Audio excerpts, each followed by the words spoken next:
Hey, I'm going to talk to you and try to share a experience related to mental health that I've recently gone through related to, let's say, my own personal history as well as the lockdown and then the general climate of this COVID virus that we're experiencing. Basically, I've been at home like a lot of other people for about a month now with no attendance required at the office, just like working from home. And I went through a 2 week period where at first, I really couldn't sleep. Like, I just could not sleep at night. I would try, go to bed on time, lie down, try to close my eyes. I mean, stretch, read, pray, do anything, yoga, and couldn't fall asleep. So my pattern was such that I was getting to bed around midnight, 1 o'clock, and then sleeping until as late as 10 every morning. And that really just kind of set things kind of in a downward spiral because it was throwing me out of sync with the rest of my family. It was ruining my exercise routine, and it wasn't allowing me to actually accomplish things that I wanted to accomplish every day because my schedule was so off. And I just didn't feel well. Like I would wake up and still feel tired for like hours after, I had woken up. So added on to that was another layer, let's say, where the negativity of the news was just, I think, absolutely overwhelming. Outbreaks, people dying, these kind of knock-on effects of, economic conditions that people were facing. I have elderly parents and even grandparents, and knowing that it's something that does affect the elderly caused me a great deal of anxiety on their behalf, as well as, my aunts and uncles and other relatives. Um, you know, just even smaller things that were nonetheless negative, like not getting the response from students that I expected. Um, Even though, of course, they're going to have some difficulties, I think they could have done better. But again, it just kind of put that negative, it just kind of increased the negative vibe, you know what I mean? So it's like if you have one thing, it just hits the surface of a pond and it's a ripple. But if you combine all the things that are going on and you drop them, it can cause like a giant wave. So it's like I was getting hit with these waves of negativity, you know what I mean? And I just got to a point where I mean, I can't exactly say what the cause was, but I can talk about what I'm going through.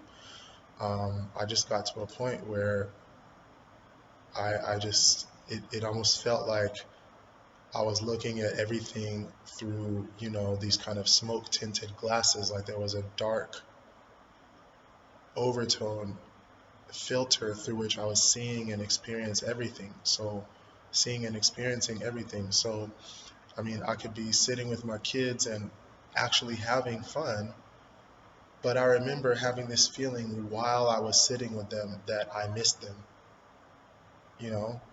And then sometimes having like anxiety and worry, like, how is this all going to work out for them? And, or what if something happens to me? Like, is everything ready for them?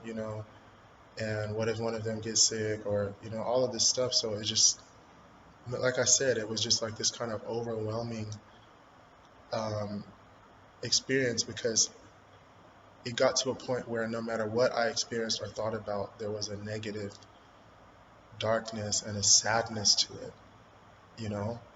Um, and I just like, I, I watched a show, and in one episode, a guy had a nice house on the beach.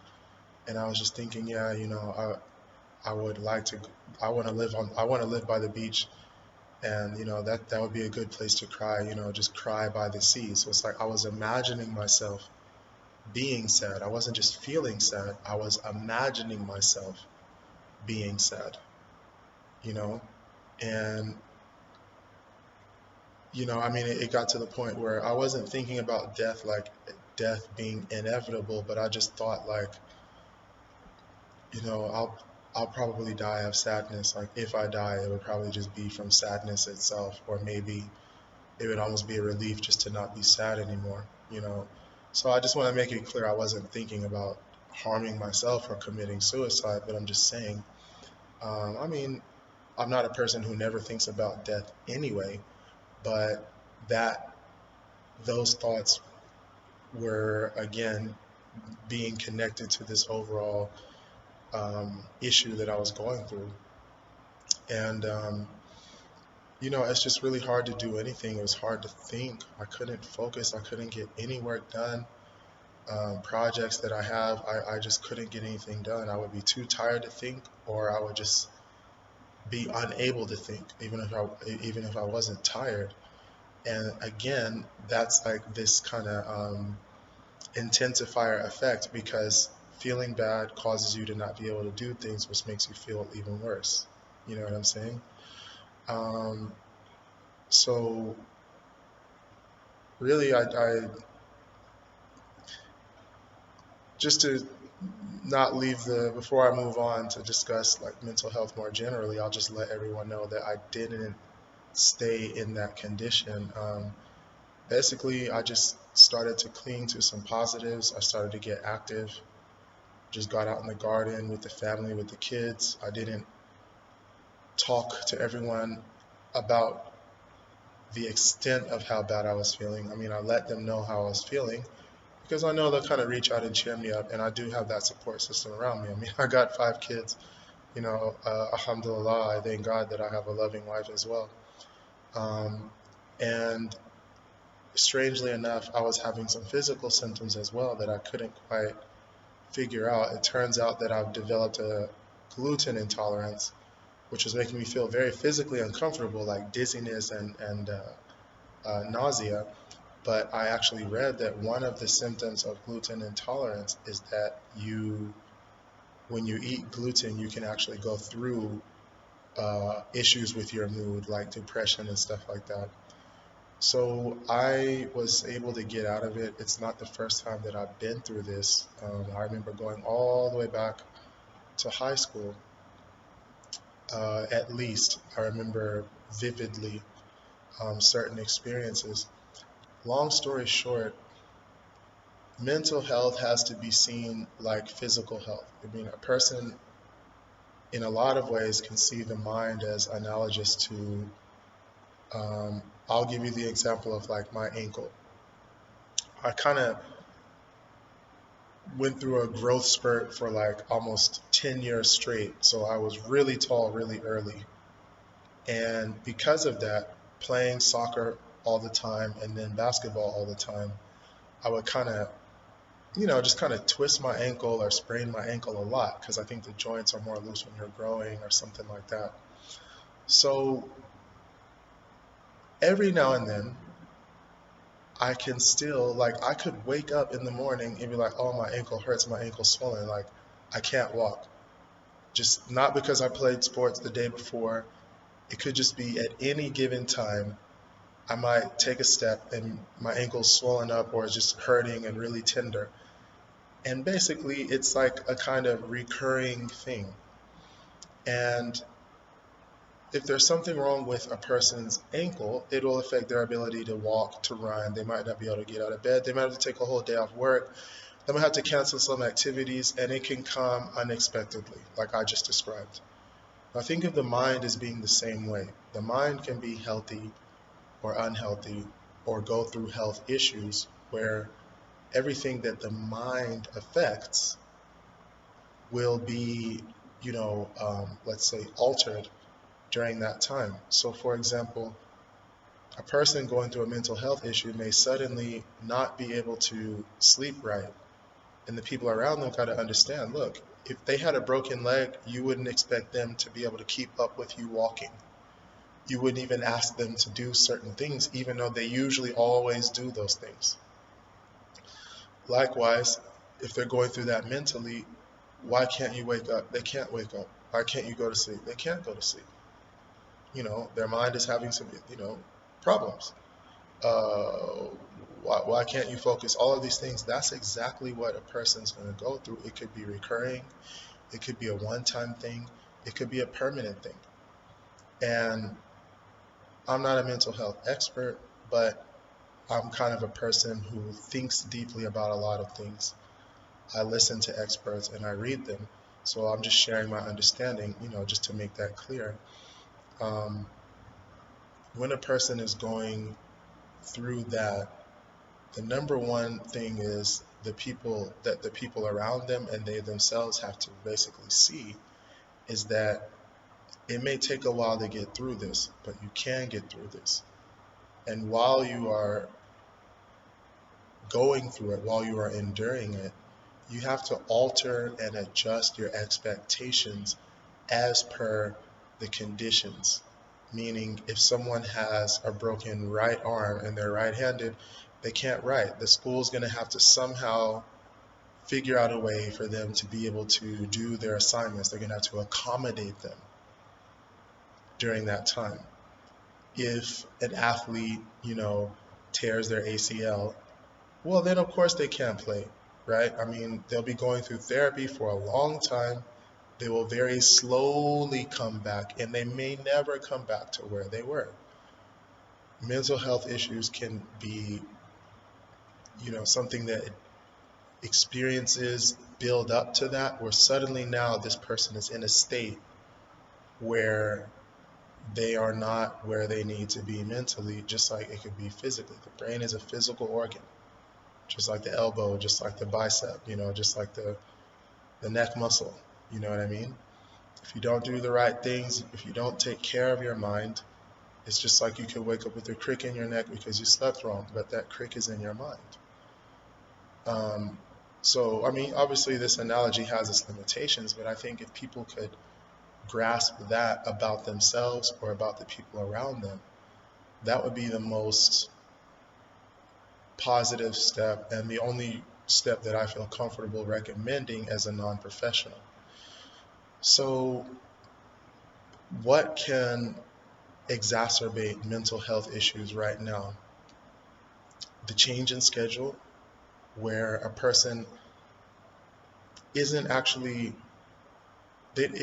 when you have a daily schedule, you have a thought schedule as well, meaning you have certain things to do at certain times of the day and accompanying things to think about with those. Getting ready for work, you're focusing on that. Now you're on your way. Now you're at work. Now you're on your way back thinking about the things that you got to do for the rest of the day.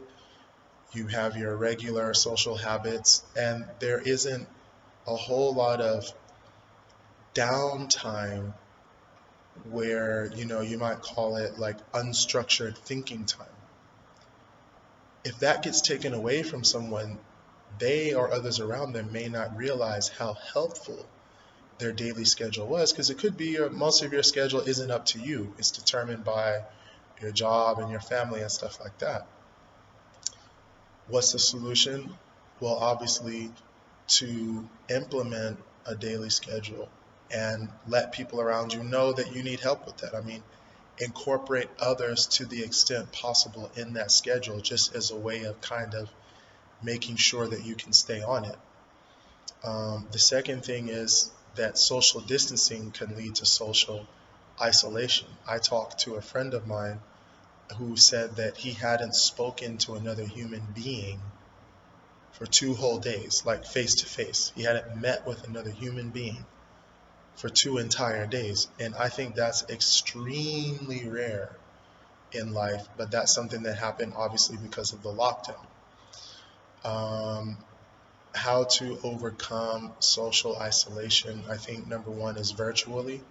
It's definitely not the same, but at least to be in touch with people will help. There should be some people that you can reach out to regularly or that will reach out to you regularly. And hey, if you got a Facebook friend list or some contacts on your phone that you don't speak to that much but you used to be good friends, Go ahead and call them back. Say, hey, you ain't got nothing to do. I ain't got nothing to do. Let's talk. What's up? Let's catch up. And actually, that was a great tactic for me. I had a few great conversations with people that I had either never spoken to or hadn't spoken to in a long time. I just dialed them up on Facebook just to chat, just to do something different, just to get out of my daily cycle, especially that news cycle. Um, Now, trying to get a hobby is a double-edged sword because if you don't end up doing whatever you said you were going to do every day or every week, that can work against you as far as, a sense of failure or shame or blame. On the other hand, if you do find something that you can kind of do every day and work on every day, even if it's just like, cleaning up the house, I'm going to clean one room and I felt good. I did half the room. I got this much stuff done. That sense of accomplishment and the sense that you get while you're doing it actually gives you a lot of positive hormones into that physical organ that is the mind, like endorphins and adrenaline and serotonin, dopamine, all of that stuff actually improves the feeling of your mind, and it gives your mind you know uh, something that kind of lifts you up and brightens things, right?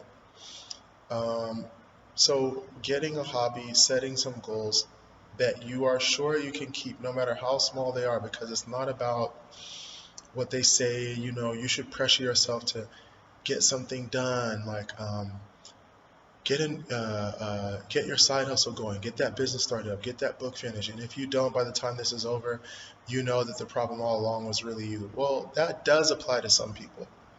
It might not apply to you. It could just be, hey, the smallest thing ever that you can accomplish, you set. Because once you accomplish it, it's the sense of accomplishment that you're looking for more than the magnitude of the accomplishment itself. I mean, at the end of the day, there's 7 billion people in this world. We're not all going to end up getting statues made of ourselves and displayed. You don't have to be that person, right?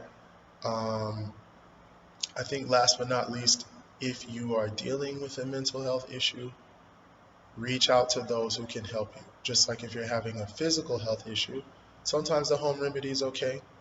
Sometimes you need to see a professional. Sometimes you need real intervention. Likewise, mentally. Sometimes the home remedy, just doing some things. I think I'm kind of more at that level, where doing some positive things, trying to adjust some habits, trying to stay away from a few things can pretty much usually make the difference for me, talking to the right people. Um, Whereas others may have to go further. So as far as you have to go to make yourself feel better, you should go that distance. And if you are around someone who's going through a mental health issue, two things. Number one, they may not recognize that they are, even if you do, and they may not be willing to accept it. Number two, regardless of their awareness, once you have become aware, should basically look at it like, just think of that person as having a broken leg and a broken arm. How much would you expect them to do?